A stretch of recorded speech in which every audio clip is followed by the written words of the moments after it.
This is the podcast, not an interview. This is a conversation.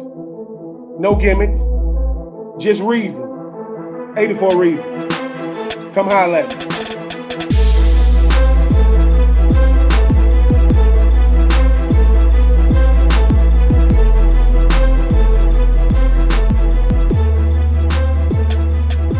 What up, Michael people? This is Lazy Starving Up. 84 reasons, no games, no gimmicks, just reasons. Every week I sit down with one of the best to ever come through Gainesville. My next guest, man. I mean, I'm trying to do my best to frame it right, because when I get a former teammate, I want to make sure I do it right. Left his junior year, so left in 2002. Gainesville native, Gainesville High School. I don't know if it's a purple hurricane or it's a hurricane. I know he repped both of them, no matter how you look at it. Went to play for them Bears, spent some time with the Eagles, the Panthers, the Chargers, came back to Florida as a GA, spent some time at UCF as assistant D-line coach, went to Central Michigan.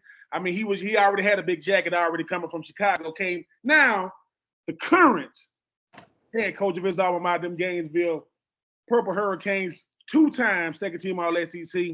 By the way, for those who don't know, part of that 2000 recruiting class, my brother, the great Ian Scott. What's going on with you, Ian? Yeah, what's up, Troop? How you doing, man?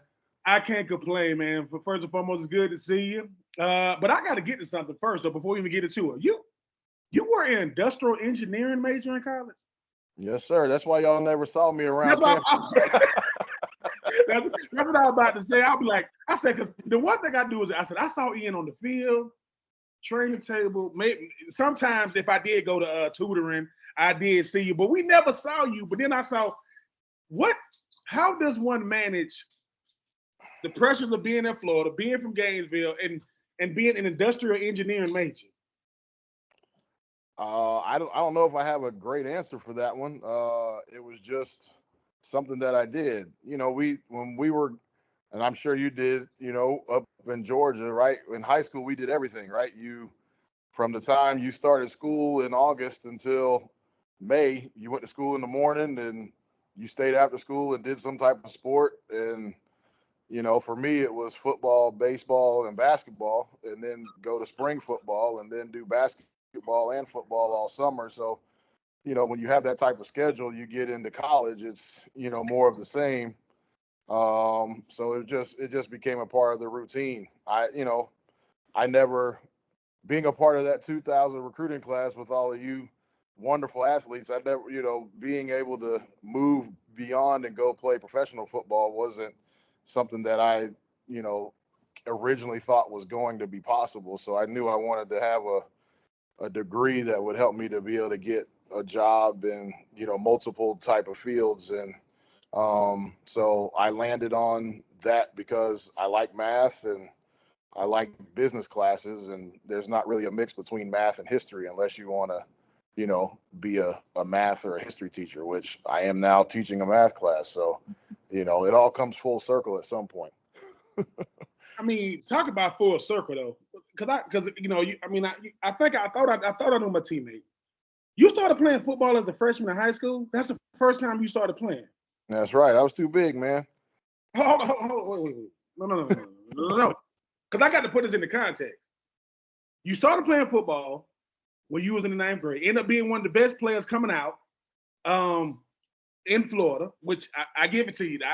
I will give it to the state of Florida high school football. I'm always repping my Georgia high school. Florida high school football is the best. I will concede. Now, California, Texas, y'all can have it. Y'all got a gazillion people out there. Get out of here with that nonsense. But you said I went into industrial engineering because I like math and I wanted to have something I could fall back on that was a good career. But you left early. Like, you left college early to go pro. What went into understanding? Because you saying, look, man, I've only been playing football literally for 7 years. What made Ian Scott say, I think I'm ready for the next level? Oh, well, I think part of that, though, we had a lot of change and turnover, right? After Spurrier left, it was a different environment. I think some of us, it was a better transition than others. It was a bit more challenging for me, just from a personality standpoint and a fit. And then when I hurt my knee that year and I was playing with the torn meniscus and decided to get it cleaned up, I was looking at with my engineering stuff, because of the way that things were operated then. It was different from Spurrier's time.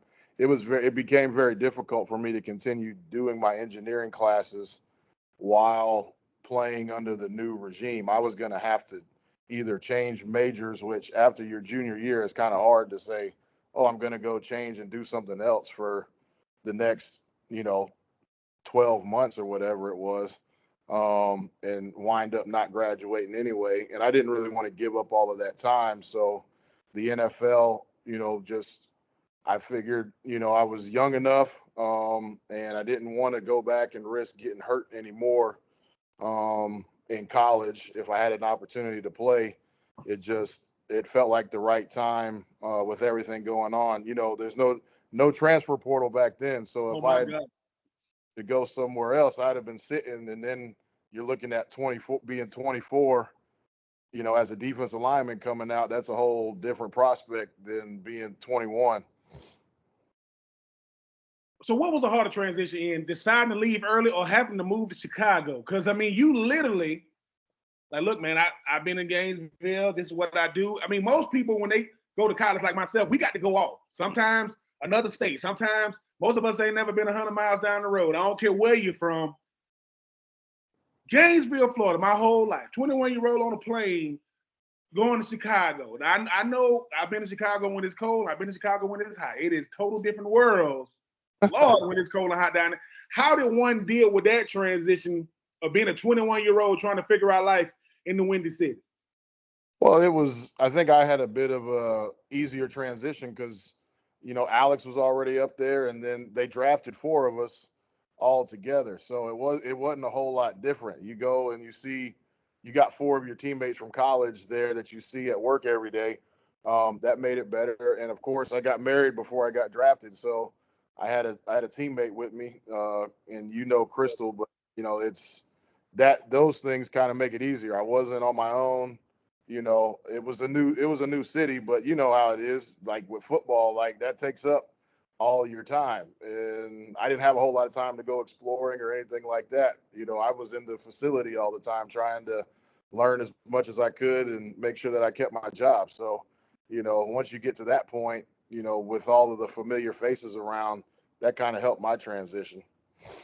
I mean, speaking of familiar faces, I mean, you played in Chicago when Chicago was, and I'm talking about the defense, by the way. I'm nothing against Rex and them, nothing against those guys on that side, but there go Earl Acker, there go AB, there go Peanut Tillman, there go Tommy Harris. What is it like playing on a defense that the whole city expect y'all to only give up 7 points a game, only average 3 yards a run? What is it like playing on a defense like that? Chicago is a defensive minded city when you're talking about football. They love their defensive players. Those guys are even, all the guys that played, they know everybody. So it was a lot of fun playing defense, and we all kind of were about the same age. We had all kind of come in the league in within a couple years of one another. So we kind of grew up together, leading up to that 2006 team. And so that was a lot of fun. We had a lot of fun together. And I tell some of my friends from that time, maybe a little too much fun, which is why they split up after that. I gotta say this, in there were certain dads when we was at Florida that made the transition, at least for a person like myself. Your dad was one of them, meaning your dad cut no corners, lovable gentleman, but he gonna tell you the truth. What was it like you being raised by somebody like that? Because I say that because most unfortunately, a lot of us young men grow up without our dads, and football is our safe haven. Your dad was a person that, look, if you play for Florida, you come around him, your last name might as well be Scott. He's gonna treat you just like a son. What is it like? How much did that help you having a dad that's he right there? He gonna tell me the truth, but he also set a standard with you and your brother to make it so that, look, man, we understand what it's like to be under pressure well before we got to Florida. That's something when you're a kid, you don't quite appreciate as much until you become older. Sometimes it's not as easy when you're living in it, if that makes. But you realize how special that is to be able to have that, because like you say, there's a lot of young guys that are growing up. They don't have that person at home with them. My dad, uh, when I was younger, he worked out of the house, so he took us to school. He picked us up. He coached all of our youth sports. He's my defensive coordinator in high school. So, after the games, I had to come home and watch the game, and then I had to watch the next team all weekend. So it was something that was, when I got older, it was a very special thing. And I love that I got to share that with my teammates too, because being able to be together like that, it's those are valuable memories, and something that I hope to be able to provide as well. And we got to you are a part of this current trend when it comes to former Florida Gators going back to their alma maters, coaching their high school. You got Seatrick, he's back at Fletcher, Cornelius, Ingram right there at Hawthorne. I think Willie Jackson's at PK. You're coaching the same school that gave you your athletic identity. You already had one, away from the field. What is that? What is that call like? Because people think when you play football, they think you're going to coaching. They think, oh, you're going to coach. You're going to become a GA, coach at a college, hopefully become a head coach. But it's got to be a different feeling when your alma mater is saying, all right, Ian, man, I mean, we want you to come back to coach. What is that conversation like? Because, I mean, most guys go college, pro, whether it's a player or a coach. You went to college, now you coming back to high school. What was that call like for you?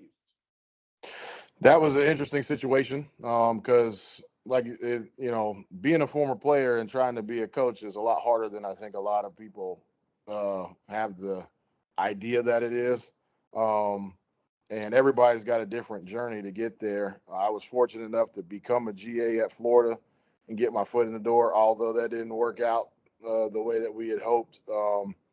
Had some good years at UCF, and then again, just with COVID and the transitions, trying to move on from there was a challenge. So being at Central Michigan again, with Coach Mack was a really good time, and we did some good stuff. And then I had an opportunity to go be the assistant defensive line coach in Carolina at the end of the 22 season when they had Coach Wilkes as the interim head coach. And everybody I got advice with was like, yeah, you got a chance at the NFL. You need to take it.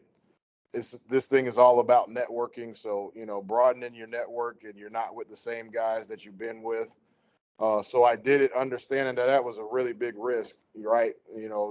They don't got a job promised, and I'm in a situation where, my spot probably will be gone if it doesn't work out the right way. And that's what happened. And I was at home and, trying to figure out what I'm going to do. It was not a lot of coaching opportunities available at the time, that I had an opportunity to work my way into. So um, I was just trying to think about what did I want to do. I got my oldest daughter was here, staying with my parents because she wanted to graduate from a high school in Florida so she could qualify for the Bright Futures thing that we have down here.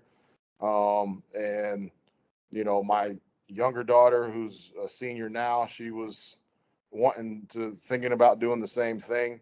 And so I was like, well, let me call my dad and see, hey, I wonder if anybody's looking for, you know, a coach down there. Maybe I can go do that. Um, because as a head coach, the one thing you get judged on is wins and losses. That to me, Absolutely. that's clear cut. It's not about my social media game. It's not about how much I jump around and yell and scream. Right? We either win or we don't, and that to me that's as fair as you can get when you're talking about judging your production as a coach. So I was surprised when he told me that Gainesville High School was looking for somebody and had been looking for somebody for a while, because I had been down here recruiting and I had talked to the previous head coach and things seemed like they were going well. But the transfer portal reaches all the way down to high school, and a lot of his best players decided to go elsewhere, and they had a rough season, and it was really hard, and everybody was looking for a change, and they were having trouble finding somebody to take the job. And I had a previous relationship with the principal. I already knew, so I called him and asked him about what they were looking for and everything, and he was excited to hear from me, and said, if you want it, the job is yours. So then I had to talk with Crystal, and we had to do some praying about it and see if it works. So she's actually working in the front office, and so we get to see each other every day, and get to be at school. So Savannah's a senior; she's in the 12th grade over there, and my oldest son Joseph is in the 10th grade. So it's a family affair. We get to see everybody all the time, those are special times because they won't be around for a whole lot longer. They're going to be graduating here soon and be gone. So we got an opportunity to be here close to family and see each other every day. And that became the biggest part of the decision. And, being that it's my high school and I get an opportunity to help kind of restore the identity that we had, that a lot of people remember is, an opportunity we're looking forward to. I mean, just listening to it. I mean, like you said, you prayed for, you told your wife about it. You had your oldest daughter already there because she wanted to graduate from Florida. Now it's a family affair at the school. Wife's in the front office. You walking around the school telling your players, "Hey, I'm watching you. I'm looking at you. I know what you're doing." But you mentioned the transfer portal. Everybody wants to talk about two things when it comes to college football: NIL, transfer portal. In your humble opinion, Ian, which one you think has reshaped college football more? I think the transfer portal has reshaped college football more. Um, the opportunity for both, right? You get a new coach, take, you know, and I know it's a buzzword, but you take Deion Sanders for example. I don't know Deion. I don't have really an opinion about what he does, but for him to be able to go to a place and basically have a whole new roster that's ready to play spring football, and then in the season, his first year, that's unheard of, right? You got to go in there. When Urban came down here after we were done, right, he had to take the same guys, right, and build a team with those guys while sprinkling in, the recruits that he could get, right? And it takes a little bit. But now you can literally change a whole team in a year. You can, flip uh, the whole roster over in a year, which is unheard of in college football. I think that has changed, and that has started happening even before they allowed, players to make money off of their name. So I think the name, image, and likeness is a whole separate thing. That what that is doing is changing um, the leverage, right? Uh, Players have more authority over their own selves. They have more leverage in, what you can ask them to do, when you can ask them to do it, how you have those conversations. All right. To me, it makes recruiting more honest, right? You can't lie to these kids, right? You get some unscrupulous recruiters that'll tell a kid whatever they want. Once you sign that paper, you're stuck, right? Mm-hmm. Now, Mm-hmm. with the NIL, with the transfer portal and NIL, these kids they've got all the leverage. We'll see what happens. I think the next thing you'll see is whether or not they form a union of college football players, which I think for the players would be a huge mistake because now you give all the power back to Mm-hmm. the people, that have the authority. So we'll see what happens with that. But the transfer portal has made a huge difference. It's, I think, leveled the playing field. All right, a little bit. You get, like we saw last year, right? You had Michigan, right, in the Final Four. Florida State went undefeated. Not that Florida State was not that either one of those are new teams, but they hadn't been at the table for a while. Washington is in there. Texas is back in there. That's all, results of the transfer portal. And there's no position that has a bigger impact than the quarterback, right? Being able to, you think about that, like um, Texas, right? Quinn Ewers is a transfer, right? Originally went to Ohio State, transferred to Texas. Then you got Michael Penix at Washington. Indiana transferred to Washington, right? They got a whole new outlook. So USC struggling for a while. Caleb Williams, right, goes to USC. Now they're being talked about. Bo Nix goes to Oregon. The quarterbacks moving around is changing the face of college football and, where these teams go. And that's not something that you ever saw, even 6 years ago. College football to me has more it has more appeal to the I guess natural everyday football fan, because NFL you're gonna watch, it's the only thing on Sunday. You're gonna watch it just cause.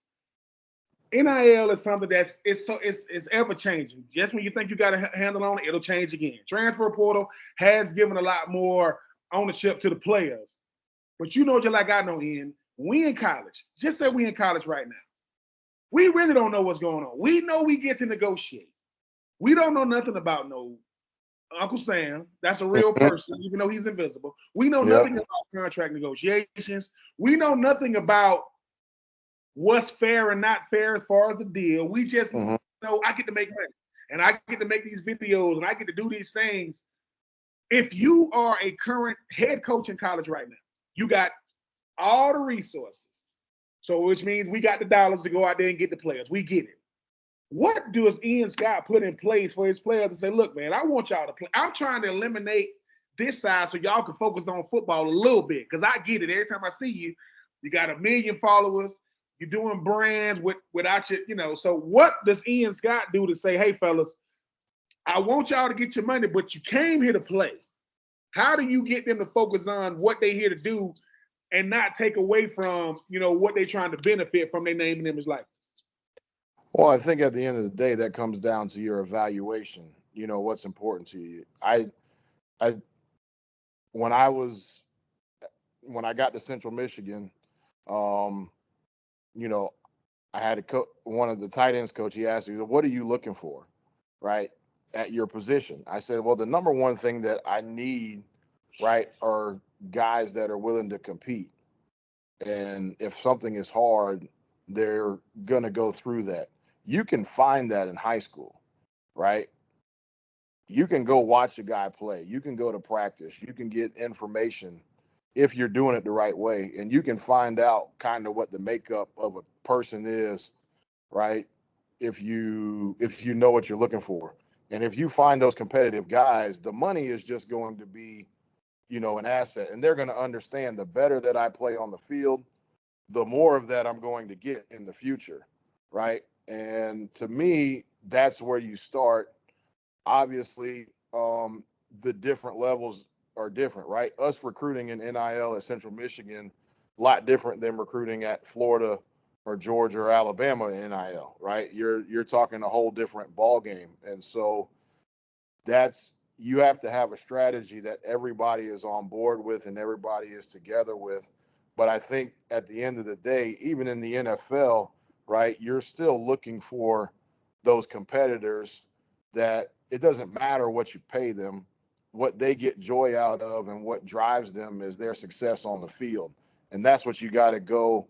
And you still have to make that a priority. I got the misfortune I had to play against Miles Graham, right, this year. And luckily, he didn't play a whole lot of running back. I still think he's probably the best running back that came out this year too, even though he went to Florida as a linebacker. But that kid he's about the right things. And I'm not just saying that because, his dad was our teammate, but, you see the kid, he's about the right things.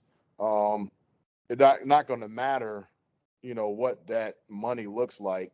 He wants to go and win football games. He wants to do whatever it takes to be successful.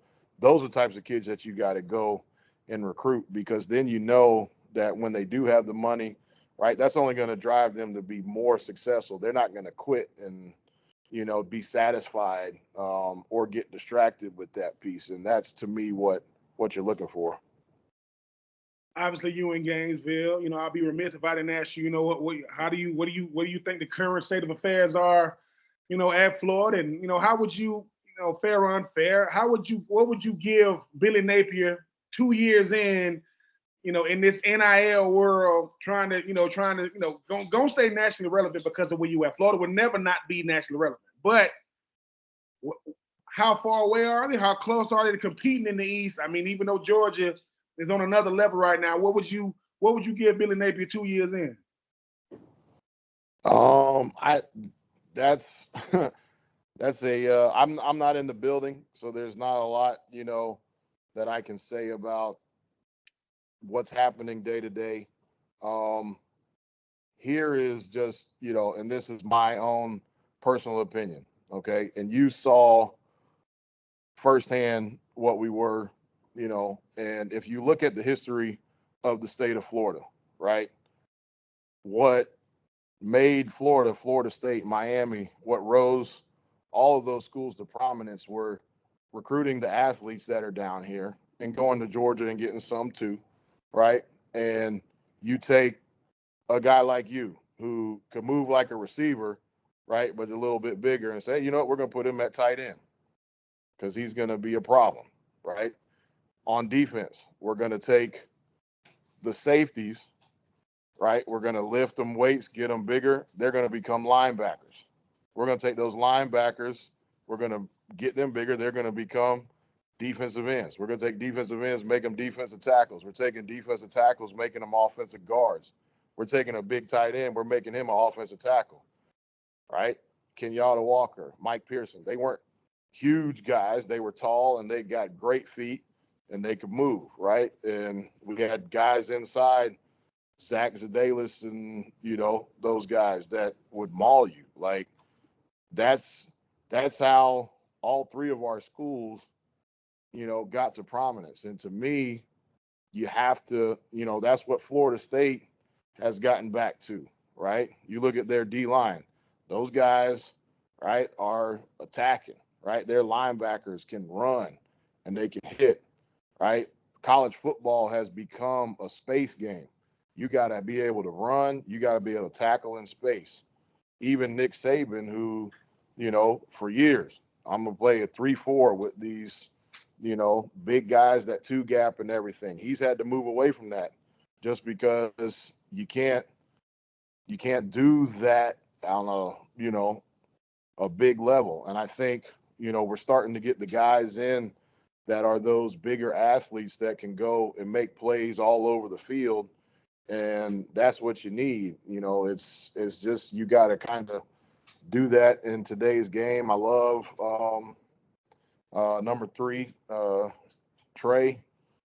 He's dynamic, right? He's, as many times as you give him the football, like he's gonna go and make some plays, right? I think we got some linebackers that can run and hit and that are physical. I know we got some defensive linemen. I mean, that LJ McCray's he's phenomenal. You got some guys coming back. I know Cam Jackson's a big guy, but he moves pretty good, right? So you got those type of guys that can go and do that, and the more that you put them in those spaces to execute, they're going to be good. They got a challenge, and that's the great thing about University of Florida. It ain't ever going to be easy. You're gonna play the best people, and you Mm-hmm. do that all the time. And if they can have some success early, that'll be good. I think having former players like Mike P and Spikes in the building is helpful because one thing that we always did, right, is when we played Georgia, all right, we knew we were going to win that game. So no matter what happened during the game,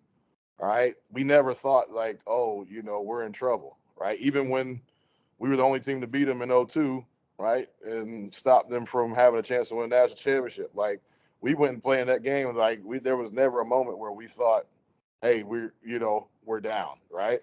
I think that's kind of switched in their favor a little bit, right? They've had some success, right? Even though we went right down the field and scored on our opening possession, you didn't see any panic, right, in their sideline. They weren't like nervous at that point. And I think we just have to, that's the mentality we got to, get back. And I don't know the guys in the room. I don't know how you communicate that. You just hope that they have enough success early, and just you're always as a coach trying to build up the belief in your team. And I know Billy's doing that. Coach Mack runs the same type of program. It's all trying to build up the belief in your players, prepare them to execute. I know that's what they're working on, and I'm, cheering for them to get that done. Before I let you out of here, Ian, because as you dropping gems on here today, when you talk about, I never ever looked at it like that. Listen, man, I'm gonna make a safety a linebacker. I'm gonna make the linebacker D, and I'm gonna make a D and a D tackle. I'm gonna make a D tackle off. But the difference is the willingness to do that. Hey, you're gonna get it because it's like this. Hey, man, I'm gonna take you through a Rob Glass off season, and you're gonna gain so much muscle. You too big. You too big to play this now. But I think the difference is now from back then was, man, I think I heard somebody say it. Going to Florida back then it was a different level of prestigious likeness attached to it. Like, man, these is the top 25 seeds in the state. Nothing against that team on the Panhandle, nothing against that team down south. And I'm not saying it has lost that. It's just the fact that because I know I got options. If it don't work here, I can go somewhere else. Whether I play quarterback or not. With us, we was like, man, I'm not going. And we went through a cold transition. We just won the Orange Bowl, and breaking news, Spurrier going to the pro. What you mean, Spurrier just saw us? Yeah, it's not home, bro. No, he's going. Mm-hmm. When you talk about everything you just said about Billy Napier, you've had a very, very, very immensely blessed life, being from Gainesville, going to Florida, going to Chicago, going to the Bears, going to the Eagles, going to the Chargers, Central Michigan, UCF, back at Florida, but now head coach at your alma mater. You're going to have to dig deep. What is Ian Scott's proudest moment in his life thus far? Because it's steady being written. What is one moment you look back on and say, man, ain't nowhere in the world this happened to me, but it happened? I mean, obviously, getting married is that's the best day. But being a dad, and you kind of, when you're a kid, that's something like you kind of think about, like, oh yeah, I'll be a dad one day. But like being a dad and having these kids, and I'm of the age now. My kids are of the age where they're starting to, move out, and they're going to be adults, and you kind of see, the character that they have built. That's like I said, my oldest is at UCF. She did not get into Florida, which is crazy. It's hard to get, it's crazy hard to get into Florida these days.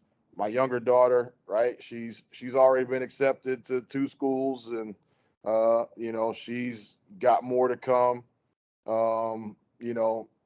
Just my boys, and they're respectful, right? They do the things that you would want them to do. All those things, I couldn't be more proud than and just to be their dad. It's my favorite thing, aside from being Crystal's husband, that I can lay claim to. Something I don't deserve.